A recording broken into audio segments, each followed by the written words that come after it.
লড়াইটার একেবারে চূড়ান্ত একটা জায়গায় এসে আমরা পৌঁছেছি।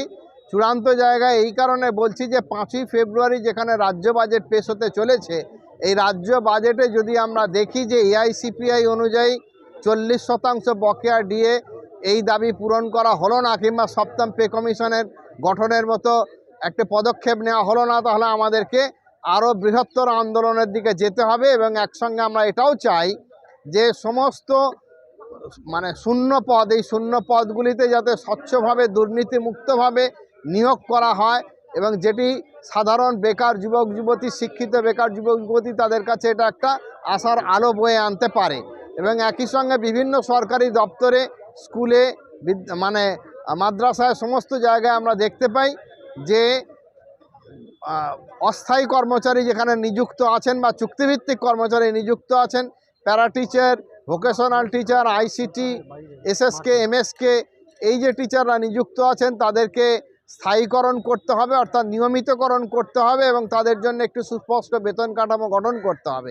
এর সঙ্গে সঙ্গে আমরা শিক্ষক সংগঠন হিসাবে আমাদের বেশ কিছু দাবি আছে। ওয়েস্ট বেঙ্গল হেলথ স্কিমের মতো দাবি, ট্রেন্ড গ্র্যাজুয়েট টিচারদের টিজিটি স্কেলের দাবি, এবং একই সঙ্গে আমরা এটাও জানাতে চাই যে এই দাবিগুলোর সঙ্গে আমরা চাই যে যারা 2016-তে নিযুক্ত হয়েছিলেন অথচ আনটেন্টেড, এই আনটেন্টেড টিচারদেরকে, যারা 11, 12 এবং 9, 10-এতে যারা যে সমস্ত শিক্ষক আছেন এবং গ্রুপ সি গ্রুপ ডি কর্মচারী, তাদের যাতে পুনর্নিয়োগ করা হয়, যারা বিশেষত সুযোগ পাচ্ছেন না তাদের এই পুনর্নিয়োগ, এটা একটা অত্যন্ত গুরুত্বপূর্ণ একটি দাবি।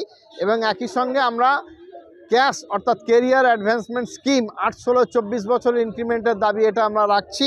এবং কম্পোজিট গ্র্যান্ট না হলে যে বিদ্যালয়গুলি অচল হয়ে যাচ্ছে, এই অচল অবস্থা দূর করার জন্য আমরা রাজ্য সরকারের কাছে দাবি জানাচ্ছি। এই দাবিগুলো যদি পূরণ করা না হয় তাহলে আমাদেরকে বৃহত্তর আন্দোলনের দিকে যেতে হবে। প্রধান শিক্ষকদের কিছু দাবি নিয়ে আপনাদের?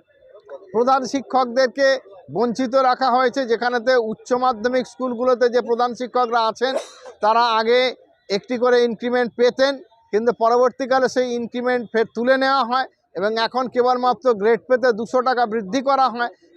এটার পরিবর্তে যারা উচ্চ মাধ্যমিক স্কুলে যারা আছেন তাদের একটি অ্যাডিশনাল ইনক্রিমেন্টের দাবি আমরা করেছি। একই সঙ্গে বিদ্যালয়গুলিতে data entry operator, night guard ইত্যাদি নিয়োগের জন্য আমরা দাবি জানাচ্ছি। আমি Nilkanta Ghosh, general secretary, secondary teachers and employees association, STEA।